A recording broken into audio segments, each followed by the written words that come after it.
ನಿಂಗೇನಾಯ್ತಮ್ಮ? ಸುರಭಿ, ಇದು ಅಪಶಕನ ಕಣೆ. ಅದ್ ಹೇಗೆ ಅಪಶಕುನ ಆಗತ್ತೆ? ಗೊತ್ತಿಲ್ಲ ಕಣೆ. ನಾನು ಹಿರಿಯರು ಹೇಳಿದ್ದನ್ನ ಕೇಳಿಸ್ಕೊಂಡಿದ್ದೀನಿ. ಸತ್ತವರು ಕನ್ಸಲ್ಲಿ ಬಂದು ಕರೆದ್ರೆ ಮನೆಗೆ ಶ್ರೇಯಸ್ಸಲ್ಲ. ಸತ್ತವರು ನಗ್ನಗ್ತಾ ಸಂತೋಷವಾಗಿದ್ರೆ ಒಳ್ಳೇದು. ಆದ್ರೆ ನೀನ್ ಬೇರೆ ಅಮ್ಮ ಬೇಜಾರಲ್ಲಿದ್ರು ಅಂತ ಹೇಳ್ತಾ ಇದೀಯಾ, ನಿನ್ನನ್ನು ಕರೆದ್ರು ಅಂತ ಬೇರೆ ಹೇಳ್ತಾ ಇದೀಯಾ. ಇದೆಲ್ಲ ನನಗೆ ಸರಿ ಕಾಣ್ತಿಲ್ಲ ಸುರಭಿ. ಉದೋ ಉದೋ ಎಲ್ಲಮ್ಮ,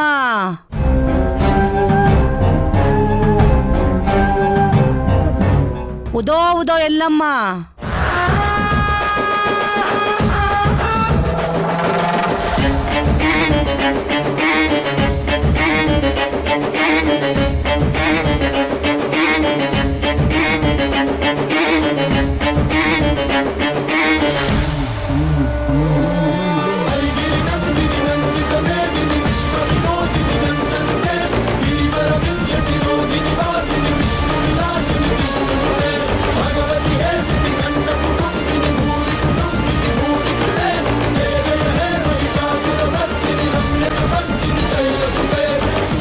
ಅಮ್ಮ, ಒಳಗ್ ಬನ್ನಿ. ಚೌಡವ್ವ ನುಡಿಸಾಳ, ಎಲ್ಲಮ್ಮ ಕರ್ದಾಳ, ಸ್ವಪ್ನದ ಆಡು ಮರಣದ ಪಾಡು.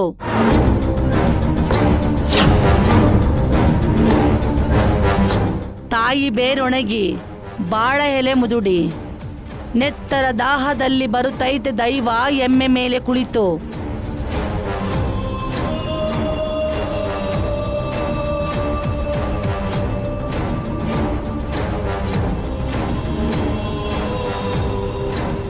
ದೀಪದ ಹಬ್ಬದಲ್ಲಿ ಬತ್ತುವುದು ಬೆಳಕು. ಚೌಡವ್ವ ನುಡಿಸಾಳ, ಎಲ್ಲಮ್ಮ ಕರ್ದಾಳ, ಸ್ವಪ್ನದ ಹಾಡು ಮರಣದ ಪಾಡು. ತಾಯಿ, ನೀವೇನು ಹೇಳ್ತಿದ್ದೀರೋ ನನಗೆ ಅರ್ಥ ಆಗ್ತಿಲ್ಲ. ನಿಮ್ಮ ಮಾತಿನ ಅರ್ಥ ಏನು?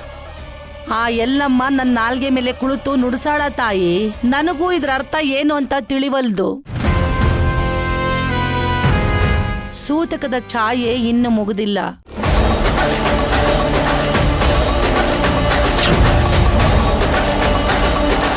ಸೂತ್ರ ಹರಿವ ಮಾಯೆ ಬಿಟ್ಟು ಹೋಗಲ್ಲ.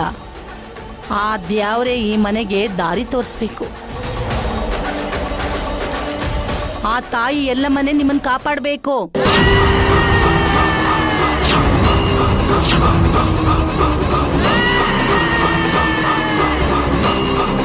ಇರಮ್ಮ, ಅಕ್ಕಿ ತರ್ತೀನಿ.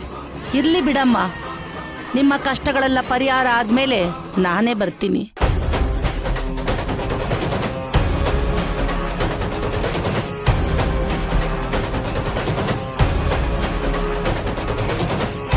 ಚೌಡಮ್ಮ ನುಡಿಸಾಳ, ಎಲ್ಲಮ್ಮ ಕರ್ದಾಳ, ಉದೋ ಉದೋ ಎಲ್ಲಮ್ಮ, ಉದೋ ಉದೋ ಎಲ್ಲಮ್ಮ.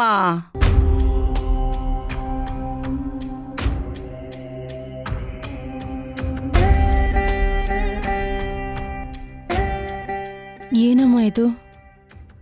ಒಗ್ಟಾಗಿ ಏನೋ ಹೇಳ್ಬಿಟ್ಟು ಹೋಗ್ತಿದ್ದಾರೆ. ಇವರು ಸಾಮಾನ್ಯವಾಗಿ ಯಾರಿಗೂ ಭವಿಷ್ಯ ನುಡಿಯಲ್ಲ. ಆದ್ರೆ ಹೀಗೆ ಹೇಳಿ ಹೋಗ್ತಾ ಇದ್ದಾರೆ ಅಂದ್ರೆ ಏನೋ ಅನಾಹುತ ಕಾದಿದೆ ಅಂತಾನೆ ಅರ್ಥ. ನಿನಗೆ ಬೇರೆ ಇವತ್ತು ಬೀಳಬಾರ್ದು ಕನಸು ಬಿದ್ದಿದೆ. ಮೊದಲು ಇದಕ್ಕೊಂದು ಪರಿಹಾರ ಮಾಡಿಸ್ಬೇಕು ಸುರಭಿ. ಸಮಸ್ಯೆ ಏನು ಅಂತ ಗೊತ್ತಿಲ್ಲದೆ ಪರಿಹಾರ ಹುಡ್ಕಕ್ಕಾಗತ್ತಮ್ಮ? ಅಮ್ಮನವ್ರ ದೇವಸ್ಥಾನದಲ್ಲಿ ನನಗೊಬ್ರು ಜ್ಯೋತಿಷರು ಗೊತ್ತಿದ್ದಾರೆ. ಅವರಿಗೆ ಈ ಸ್ವಪ್ನಶಾಸ್ತ್ರ, ಶಕುನಶಾಸ್ತ್ರ ಎಲ್ಲ ಚೆನ್ನಾಗಿ ಗೊತ್ತು. ಮೊದಲು ನಾವು ಅಲ್ಲಿ ಹೋಗಿ